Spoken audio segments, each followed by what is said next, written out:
ধরুন উম, কারো হয়তো হাত ভেঙে গেল, আচ্ছা। তো এক্স-রে রিপোর্টে কিন্তু সেই ভাঙা হাড়ের আঁকাবাঁকা সাদা দাগটা একদম স্পষ্টভাবে দেখা যায়, তাই না? হ্যাঁ, ডাক্তার শুধু সেদিকে আঙুল দিয়ে দেখিয়ে দেন। একদম। বলে দেন যে এই যে সমস্যা, ঠিক এখানেই হাড়টা ভেঙেছে। ভীষণ পরিষ্কার একটা ব্যাপার। একটা নির্দিষ্টতা থাকে। ঠিক। আর এই নির্দিষ্টতা আমাদের এক ধরনের স্বস্তি দেয়, কারণ আমরা স্বভাবতই চাই সবকিছু আমাদের চোখের সামনে একদম দৃশ্যমান হোক। কিন্তু কিন্তু মানুষের আবেগের বেলায় তো সেটা হয় না। ঠিক বলেছেন, যখনই আমরা মানুষের আবেগ, মনস্তত্ত্ব আর সম্পর্কের জগতে পা রাখি, তখন যেন সেই এক্সরে মেশিনটা হঠাৎ করে কাজ করা বন্ধ করে দেয়। একদম তাই। মানুষের মন বা ভালোবাসার তো আর কোনো সাদাকালো এক্স-রে রিপোর্ট হয় না। না, হয় না। আর ঠিক এই অস্পষ্ট এবং জটিল জায়গাটি নিয়েই আমাদের আজকের এই গভীর আলোচনা। দারুণ একটা বিষয়। হ্যাঁ, আমাদের হাতে আজ রয়েছে দিস থিং কল্ড লাভ বইটির একটি অত্যন্ত চমৎকার সারসংক্ষেপ। যারা শুনছেন তাদের বলি, আজকের এই আয়োজনের মূল লক্ষ্য হল আমরা সাধারণত ভালোবাসা বলতে যা বুঝি তার একটু গভীরে যাওয়া। ওই প্রচলিত রোমান্টিক ধারণার বাইরে যাওয়া। ঠিক, ওই গোলাপ ফুল, রোমান্টিক কল্পনার জগৎ বা রূপকথার গল্পের বাইরে গিয়ে মানুষের পারস্পরিক সংযোগের আসল এবং বাস্তব রূপটা বিশ্লেষণ করা। বিষয়টা সত্যি খুব প্রাসঙ্গিক। কারণ আমরা যখনই ভালোবাসা নিয়ে কথা বলি, তখন বেশিরভাগ ক্ষেত্রেই আলোচনাটা কেবল অনুভূতির স্তরে আটকে থাকে। একটা ঘোরের মধ্যে থাকি আমরা। কিন্তু আজকের এই বিশ্লেষণে আমরা শুধু ভালোবাসার সেই ক্ষণস্থায়ী বা পরিচিত অনুভূতিগুলো নিয়ে কথা বলবো না, বরং আমরা এর পেছনের কেন এবং কিভাবে নিয়ে আলোচনা করব। আচ্ছা। এই বইটির তথ্যগুলোর উপর ভিত্তি করে আমরা খতিয়ে দেখব কিভাবে সম্পর্কগুলো মানুষের মানসিক বৃদ্ধিতে সাহায্য করে আর কিভাবে দুজন মানুষ সত্যি একে অপরের সাথে গভীরভাবে যুক্ত হয়। চলুন বিষয়টা একটু খুলে বলি। হ্যাঁ, বলুন। আমরা তো চারপাশের নানা গল্প পড়ে বা সিনেমা দেখে ভালোবাসার একটা ধারণা তৈরি করে ফেলি। একটা ফ্যান্টাসি, তাই তো? একদম। মনে হয় ভালোবাসা মানেই হলো এক স্বতঃস্ফূর্ত আবেগ, হঠাৎ করে ঘটে যাওয়া কোনো জাদুকরী মুহূর্ত। কিন্তু আমাদের আজকের উৎস এই বইটি বলছে ভালোবাসা মোটেই শুধু রোমান্স বা কেবলই একটা স্বতঃস্ফূর্ত অনুভূতি নয়। হুম। বইটি স্পষ্ট বলছে যে এটি আসলে বিশ্বাস, ত্যাগ, মানসিক বিকাশ এবং আত্মসচেতনতার এক ভীষণ জটিল সংমিশ্রণ। আমার কাছে সাধারণ ভালোবাসার এই প্রচলিত ধারণাটাকে অনেকটা সিনেমার ট্রেলারের মতো মনে হয়। ও, সিনেমা ট্রেলার। এই তুলনাটা যদি আরেকটু বিশদে ব্যাখ্যা করেন তাহলে বুঝতে বেশ সুবিধা হয়। হ্যাঁ, ধরুন কোনো একটা নতুন সিনেমার ট্রেলার রিলিজ হলো। হুম। সেখানে আসলে কি থাকে? শুধু ভালো ভালো দৃশ্যগুলো। ঠিক, শুধু সবচেয়ে সুন্দর আর আকর্ষণীয় মুহূর্তগুলো। দুর্দান্ত রোম্যান্স, চোখ ধাঁধানো সব লোকেশন, নায়িকার উড়ন্ত চুল আর নায়কের হাসিমুখ। 2 মিনিটের ওই ট্রেলার দেখে মনে হয় সবকিছু কত সহজ, তাই না? একদম জাদুকরী মনে হয়। কিন্তু আমাদের হাতের এই বইটি আসলে সেই সিনেমার পেছনের আসল পরিশ্রমের কথা বলছে। শুটিংয়ের সময়কার কথা। হ্যাঁ, ট্রেলারের বাইরে গিয়ে ওই 2 ঘন্টার পুরো সিনেমাটা তৈরি করতে ক্যামেরার পেছনে যে ঘাম ঝরানো কাজ থাকে, যে টেকনিক্যাল সমস্যাগুলো সমাধান করতে হয়, বারবার রিটেক নিতে হয়, বাস্তব জীবনের ভালোবাসা হলো ঠিক সেই ক্যামেরার পেছনে নিরলস পরিশ্রম। খুব সুন্দর বলেছেন। বিশ্বাস অর্জন করা বা ত্যাগ স্বীকার করা এগুলো তো কোনো জাদুকরী ব্যাপার নয়, তাই না? এগুলো হলো প্রতিদিনের সচেতন সিদ্ধান্ত। এখানে যে বিষয়টা সবচেয়ে চমকপ্রদ তা হলো এই মনস্তাত্ত্বিক ব্যাপারটা, প্যাসিভ বা নিষ্ক্রিয় অনুভূতি এবং অ্যাক্টিভ বা সক্রিয় পছন্দের মধ্যে যে পার্থক্য। আচ্ছা, প্যাসিভ আর অ্যাক্টিভ। হ্যাঁ, বইটি এই জায়গাটিতেই খুব জোর দিয়েছে। আমরা যখন বলি প্রেমে পড়া বা ইংরেজিতে ফলিং ইন লাভ, তখন শব্দটার দিকে একটু খেয়াল করুন। ফলিং মানে পড়ে যাওয়া। ঠিক, এটা এমন একটা ব্যাপার যা মানুষের ওপর হঠাৎ করে এসে ভর করে। এই প্রাথমিক আবেগের সময় মস্তিষ্কে ডোপামিন এবং অক্সিটোসিনের একটা প্রবল বন্যা বয়ে যায়। তখন তো সবকিছুই ভালো লাগে। কিন্তু বইটা বলছে এই রাসায়নিক বন্যা তো আর চিরকাল থাকে না। তা তো বটে। যখন সেই প্রাথমিক ঘোর কেটে যায়, ঠিক তখনই শুরু হয় আসল কাজ। ভালোবাসাকে কেবল একটি আবেগের পরিবর্তে যখন একটি অভিজ্ঞতা হিসেবে দেখা হয় এবং আত্মসচেতনতার একটি চলমান প্রক্রিয়া হিসেবে দেখা হয়, তখনই সম্পর্কের গভীরতা তৈরি হয়। কিন্তু এখানেই তো আমার একটা বড় খটকা লাগছে। কি রকম? যদি ভালোবাসা বিষয়টা পুরোটাই একটা কাজ বা সচেতন প্রচেষ্টা হয়ে দাঁড়ায়, তবে সেই রোম্যান্স বা ম্যাজিকটা কোথায় রইল? বুঝতে পেরেছি। বিষয়টা কি তখন অনেকটা অফিসের প্রজেক্ট সামলানোর মতো নিরস বা যান্ত্রিক হয়ে যাচ্ছে না? মানুষ তো ভালোবাসার কাছে প্রশান্তি খোঁজে, খামোখা পরিশ্রম করতে তো কেউ চায় না। এটা খুবই স্বাভাবিক একটা প্রশ্ন। কিন্তু বইটির মূল বক্তব্য হল এই পরিশ্রম বা সচেতন প্রচেষ্টা আসলে রোম্যান্সকে মেরে ফেলে না, ও তাই নাকি? বরং একে একটি টেকসই ভিত্তি দেয়। মস্তিষ্কের স্নায়বিক সংযোগ বা নিউরাল পাথওয়ের দিক থেকে যদি আমরা দেখি, শুধু আবেগের ওপর ভিত্তি করে তৈরি হওয়া সম্পর্ক খুব দ্রুত ভেঙে পড়তে পারে। কারণ আবেগ তো পরিবর্তনশীল। একদম, আজ আছে তো কাল নেই। কিন্তু যখন দুজন মানুষ সচেতনভাবে একে অপরের প্রতি বিশ্বাস তৈরি করে, কঠিন সময়ে একে অপরকে সমর্থন করে, তখন মস্তিষ্কে এক ধরনের গভীর এবং দীর্ঘস্থায়ী নিরাপত্তার অনুভূতি তৈরি হয়। আচ্ছা, নিরাপত্তার অনুভূতি। হ্যাঁ, যাকে আমরা সেফটি বলি। এই নিরাপত্তা থেকেই জন্ম নেয় আসল প্রশান্তি। বইটির মতে ভালোবাসার এই যাত্রায় নিজেকে চেনা এবং অপরকে তার মতো করে গ্রহণ করার যে মানসিক গ্রোথ, সেটাই হলো আসল ম্যাজিক। ও আচ্ছা, তার মানে ম্যাজিকটা আসলে হঠাৎ করে আকাশ থেকে পড়ে না, না। বরং নিজেদেরই তৈরি করে নিতে হয়। এখন কথা হলো, যদি ভালোবাসা আসলেই এমন একটা ধারাবাহিক বিকাশের প্রক্রিয়া হয় এবং এর ফলে গভীর প্রশান্তিই মেলে, তবে মানুষ কেন এই প্রক্রিয়ায় এত বাধা পায়? মানে সম্পর্ক তৈরি করতে বা টিকিয়ে রাখতে গিয়ে আমরা এত ভয় পাই কেন? এটা একটা খুব বড় প্রশ্ন। হ্যাঁ, আর এই প্রশ্নের উত্তর খুঁজতে গেলে আমাদের বইটির চরিত্রগুলোর অভ্যন্তরীণ দ্বন্দ্বের দিকে তাকাতে হবে। ঠিক। আমাদের উৎস থেকে জানা যাচ্ছে যে বইটির চরিত্ররা তাদের অতীতের কষ্ট, ভুল বোঝাবুঝি এবং সম্পর্ক নিয়ে নিজেদের ব্যক্তিগত ভয়ের সাথে ক্রমাগত লড়াই করে। শুধু লড়াই করে তা নয়, তারা আসলে এক পর্যায়ে বুঝতে পারে যে সত্যিকারের ভালোবাসার জন্য নিজেকে অরক্ষিত বা দুর্বল হিসেবে প্রকাশ করার সাহস অত্যন্ত প্রয়োজন। নিজেকে অরক্ষিত প্রকাশ করা? হ্যাঁ, যাকে আমরা মনস্তাত্ত্বিক ভাষায় ভালনারেবিলিটি বলি। বইটি দেখাচ্ছে যে ভালোবাসাকে কোনোভাবেই নিয়ন্ত্রণ করা যায় না। নিখুঁতভাবে ছককষে পরিকল্পনা করা যায় না, তাই তো? একদম না। সম্পর্ক গভীর করতে হলে নিজের আসল রূপ, নিজের সব ভয় এবং দুর্বলতা সঙ্গীর সামনে একদম সততার সাথে তুলে ধরতে হয়। আমি ঠিক এই জায়গাটিতে সবচেয়ে বেশি ধাক্কা খেয়েছি। কেন? দেখুন, যদি ভালোবাসাকে নিয়ন্ত্রণ বা নিখুঁত পরিকল্পনা করা নাই যায় আর এর জন্য নিজেকে একদম অরক্ষিত বা দুর্বল হিসেবে অন্যের সামনে তুলে ধরতে হয়, তবে তো এটা ভীষণ ভীতিকর একটা ব্যাপার। তা তো বটেই। ধরুন, অতীতের কোনো সম্পর্কে কেউ ভীষণভাবে ধোঁকা খেয়েছে বা খুব আঘাত পেয়েছে।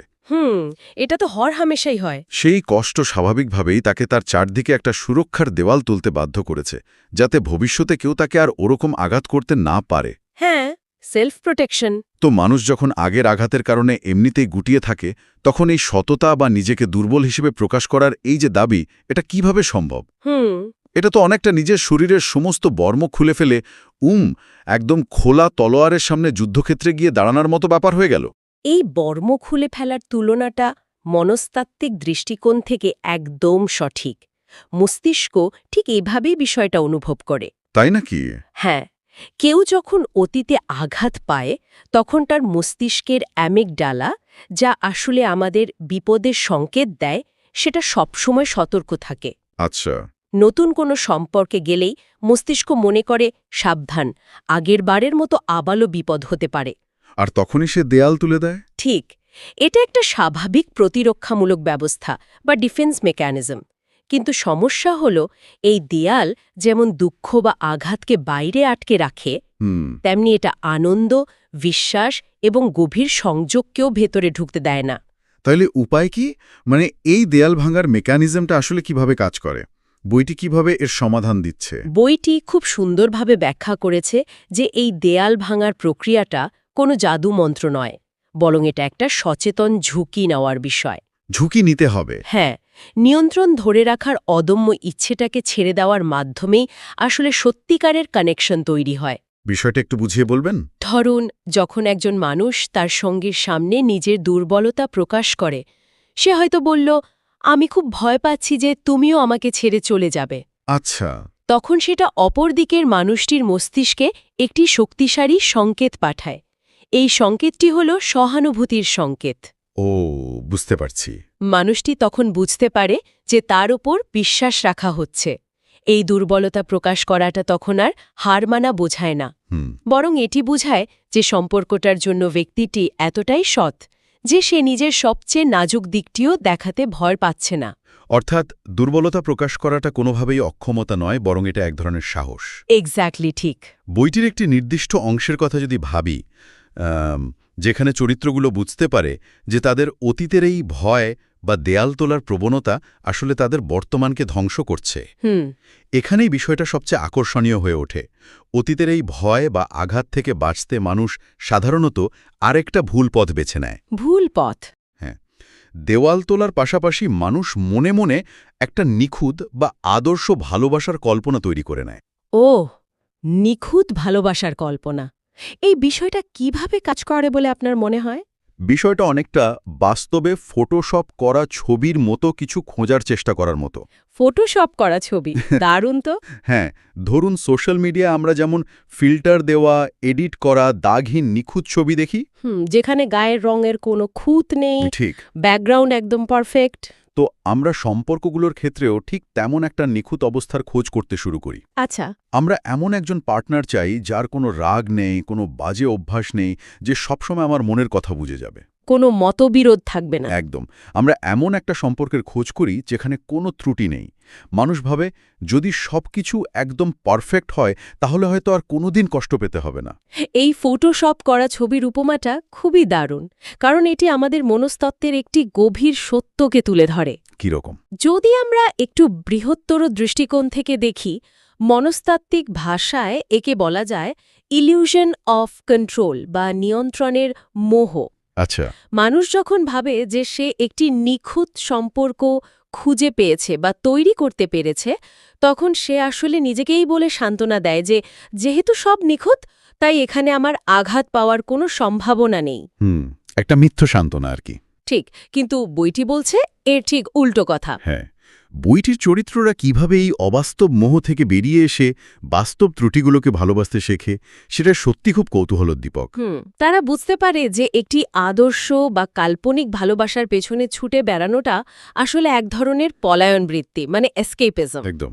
নিজের এবং অন্যদের ত্রুটিগুলো বা ইমপারফেকশনস মেনে নেওয়া অত্যন্ত জরুরি, কিন্তু এই মেনে নেওয়ার প্রক্রিয়াটা তো এত সহজ হওয়ার কথা নয়। না, মোটেও সহজ নয়।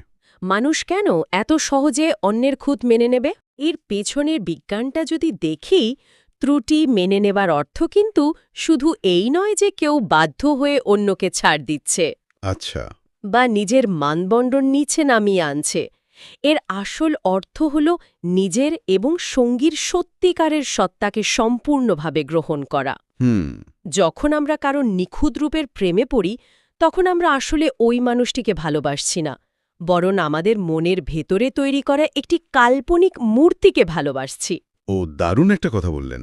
কিন্তু যখন মানুষ বুঝতে পারে যে তার সঙ্গীও তার মতোই একজন রক্ত মাংসের মানুষ, যার ভুল করার প্রবণতা আছে, হ্যাঁ, যার মন খারাপ হয়, যার দুর্বলতা আছে, তখন সেই কাল্পনিক মূর্তিটা ভেঙে যায়।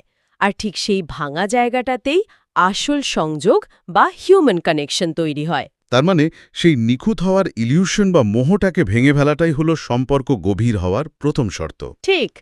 বইটির একটি অন্যতম প্রধান থিম হল ভালোবাসা এমন সময় আমাদের জীবনের সবচেয়ে অর্থবহ হয়ে ওঠে যখন আমরা তার নিখুঁত হওয়ার প্রত্যাশা করা বন্ধ করি।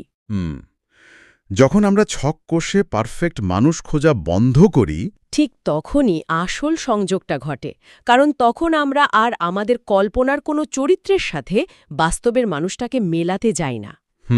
বাস্তব, ত্রুটিপূর্ণ এবং গভীরভাবে মানবিক সংযোগগুলোকে মূল্য দিতে শেখাই হল আসল ভালোবাসা। আর এই উপলব্ধিটাই বইয়ের চরিত্রদের মানসিক বিকাশ ঘটাতে সাহায্য করে। কিন্তু এখানেই তো আরেকটা বড় সমস্যা এসে দাঁড়ায়। কি সমস্যা? এই যে ত্রুটিগুলো মেনে নেওয়ার কথা আমরা বলছি, এর মানে তো হলো সম্পর্কে ভুল বোঝাবুঝি হবে, একে অপরের কথায় মানুষ কষ্ট পাবে, ঝগড়া হবে। তা তো হবে। মানুষের তো ত্রুটি আছেই, আর সেই ত্রুটির কারণেই তো তারা একে অপরকে আঘাত করবেই। তাহলে অতীতের সেই ভয় বা কষ্ট পেছনে ফেলে সামনে এগিয়ে যাওয়ার উপায় কি? এই সবকিছুর জন্য তো একটা নির্দিষ্ট হাতিয়ার প্রয়োজন, তাই না? একটা মানুষ তার এমনি এমনি তার পাওয়া আঘাত বা কষ্ট ভুলে যেতে পারে না। ঠিক কথা। আর আমাদের আজকের উৎস বলছে সেই শক্তিশালী হাতিয়ারটি হল ক্ষমা। বইটি ক্ষমা এবং মানসিক নিরাময় বা ইমোশনাল হিলিংয়ের গুরুত্বকে খুব জোরালোভাবে তুলে ধরেছে। একদম ঠিক। অতীতের কষ্টগুলোকে আঁকড়ে ধরে রাখলে আসলে কোনোভাবেই সামনে এগোনো যায় না। এটা মনস্তাত্ত্বিকভাবে কিভাবে কাজ করে তা বোঝা খুব জরুরি। কিভাবে কাজ করে এটা? যখন কেউ অতীতের কোনো আঘাত বা রাগকে মনের ভেতরে পুষে রাখে, তখন তার শরীর সবসময় এক ধরনের মানসিক চাপের মধ্যে থাকে। আচ্ছা, বিষয়টাকে অনেকটা ভারী পাথরের মতো। ভারী পাথর। হ্যাঁ, ধরুন কেউ পিঠে একটা বিশাল ভারী পাথর বেঁধে সাঁতার কাটার চেষ্টা করছে। সে যতই হাত পা ছুড়ুক না কেন, খুব বেশি দূর তো যেতে সে পারবে না। একদমই না। একসময় সে ডুবেই যাবে। অতীতের কষ্টগুলো কি ঠিক এভাবেই মানুষকে ডুবিয়ে দেয়? চমৎকার একটা উপমা দিয়েছেন। ঠিক এভাবেই কাজ করে বিষয়টা। বইয়ের চরিত্ররাও ঠিক এই কাজটাই করতে শেখে। তারা পিঠের সেই ভারী পাথরটাকে খুলে ফেলতে শেখে। অর্থাৎ অতীতের কষ্টগুলোকে ছেড়ে দিয়ে পুনরায় নিজেদের হৃদয় উন্মুক্ত করে, আর এর মাধ্যমেই তারা সম্পর্কের জায়গায় আরও শক্তিশালী এবং সহানুভূতিশীল হয়ে ওঠে। কিন্তু আমার এখানে একটা খুব বেসিক প্রশ্ন আছে, জানি আমি বেশ দ্বিধায় থাকি। বলুন। তাহলে এর চূড়ান্ত অর্থ কি দাঁড়ায়? এই যে ক্ষমার প্রক্রিয়াটার কথা বলা হচ্ছে, ক্ষমা করা মানে কি এই যে মানুষটা আমাকে আঘাত করেছে আমি তাকে মাফ করে দিলাম আচ্ছা। এবং মেনে নিলাম যে সে যা করেছে তার ঠিক ছিল? নাকি এই ক্ষমাটা মূলত নিজের মানসিক নিরাময়ের জন্য, নিজেকে অতীতের সেই যন্ত্রণাদায়ক খাঁচা থেকে মুক্ত করার জন্য? খুব গুরুত্বপূর্ণ একটি জায়গায় আঙুল তুলেছেন।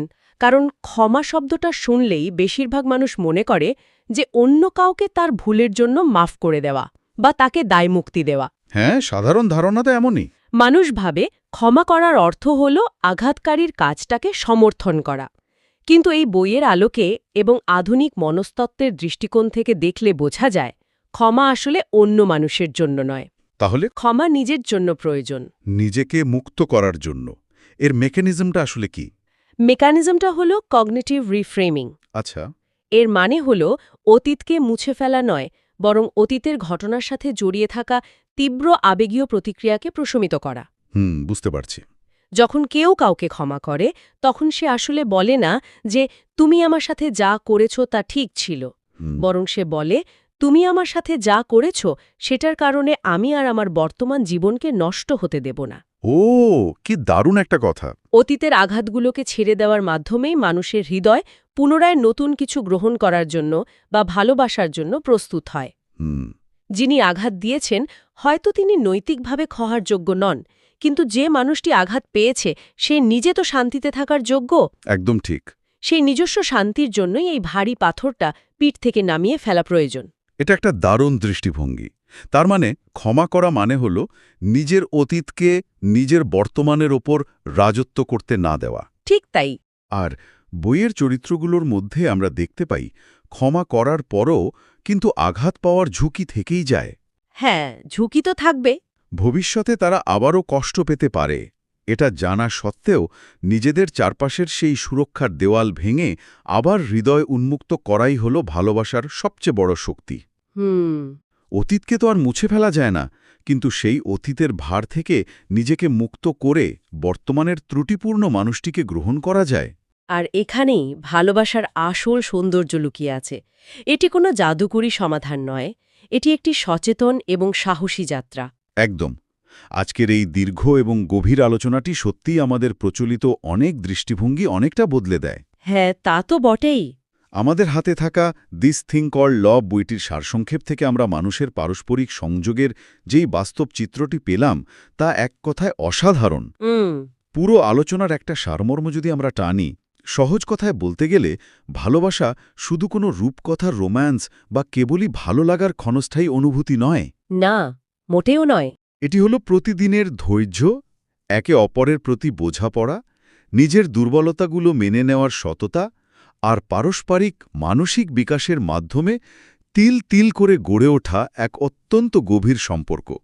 এবং সবচেয়ে বড় কথা হল, কষ্ট পাওয়ার ঝুঁকি আছে জেনেও নিজের সুরক্ষার বর্ম বা দেওয়াল ভেঙে হৃদয় উন্মুক্ত রাখার সাহস দেখানো। নিখুঁত কিছুর পেছনে না ছুটে আসল মানুষটাকে তার সব ভালো মন্দের সাথে, তার সমস্ত ত্রুটির সাথে গ্রহণ করাতেই যে সম্পর্কের আসল সার্থকতা, সেটাই এই পুরো আলোচনার এবং বইটির মূল বার্তা। একদম শুরুতে আমরা যে কথা বলছিলাম, ওই যে হাড়ভাঙার এক্স-রে রিপোর্টের মতো, হ্যাঁ, মনে আছে। আমরা বুঝতে পারলাম যে সম্পর্কের ক্ষেত্রে কোনো এক্স-রে মেশিনের মতো সবকিছু স্পষ্ট, নিখুঁত আর সাদাকালো হবে না। না, সেটা হওয়া সম্ভব নয়। মানুষের মন অস্পষ্ট, সম্পর্ক জটিল, আর এই ঘোলাটে জলে আমাদের সাঁতার কাটতে শিখতে হবে। নিখুঁত সাদার মধ্যে নয়, বরং এই অস্পষ্টতা এবং ত্রুটির মধ্যেই আসল সৌন্দর্য লুকিয়ে থাকে। এবং সেই অস্পষ্টতাকে ভয় না পেয়ে তাকে সাহসের সাথে মেনে নেবার মাধ্যমে মানুষের জীবনে সত্যিকারের মানসিক পূর্ণতা আসে। যারা এতক্ষণ ধরে আমাদের এই আলোচনা অত্যন্ত মনোযোগ দিয়ে শুনছেন, তাদের জন্য শেষে আমি একটা নতুন ভাবনার খোরাক রেখে যেতে চাই। আচ্ছা। আজকের উৎস থেকে আমরা খুব স্পষ্টভাবে জানলাম যে ত্রুটি এবং দুর্বলতা স্বীকার করার মাধ্যমেই ভালোবাসা গভীর হয়। দেওয়াল তোলার বদলে দেওয়াল ভাঙলেই আসল মানুষের সাথে সংযোগ ঘটে। তাহলে একটু ভেবে দেখুন তো, যদি সত্যিকারের ভালোবাসা আমাদের ত্রুটি এবং দুর্বলতাগুলোর ওপরই ভিত্তি করে বেড়ে ওঠে, তবে কি এমন হতে পারে যে কি আমরা নিজেদের যে দুর্বলতাগুলো বা লুকানো ক্ষতগুলো সমাজের বা অন্য মানুষের কাছ থেকে সবচেয়ে বেশি লুকাতে চাই, ঠিক সেগুলোই আমাদেরকে সবচেয়ে গভীর এবং অর্থবহ সম্পর্ক তৈরি করতে সাহায্য করে? সত্যিই ভীষণ গভীর এবং ভাবিয়ে তোলার মতো একটি প্রশ্ন। হয়তো আমাদের সেই লুকানো ক্ষতগুলো, সেই ভেঙে যাওয়া জায়গাগুলোই আসলে ফাঁক তৈরি করে, যার ভেতর দিয়ে অন্য একজন মানুষের জীবনের আলো আমাদের ভেতরে প্রবেশ করার রাস্তা খুঁজে পায়। খুব সুন্দর বলেছেন। আজ তাহলে এই প্রশ্নটা আপনাদের ভাবনার জন্যই রেখে গেলাম। আমরা এখানেই আমাদের আজকের এই গভীর আলোচনা শেষ করছি। সবাই নিজেদের মতো করে এই বিষয়টা নিয়ে একটু ভেবে দেখবেন। এতক্ষণ সাথে থাকার জন্য অসংখ্য ধন্যবাদ। খুব ভালো থাকবেন। সবাইকে অসংখ্য ধন্যবাদ। ভালো থাকবেন।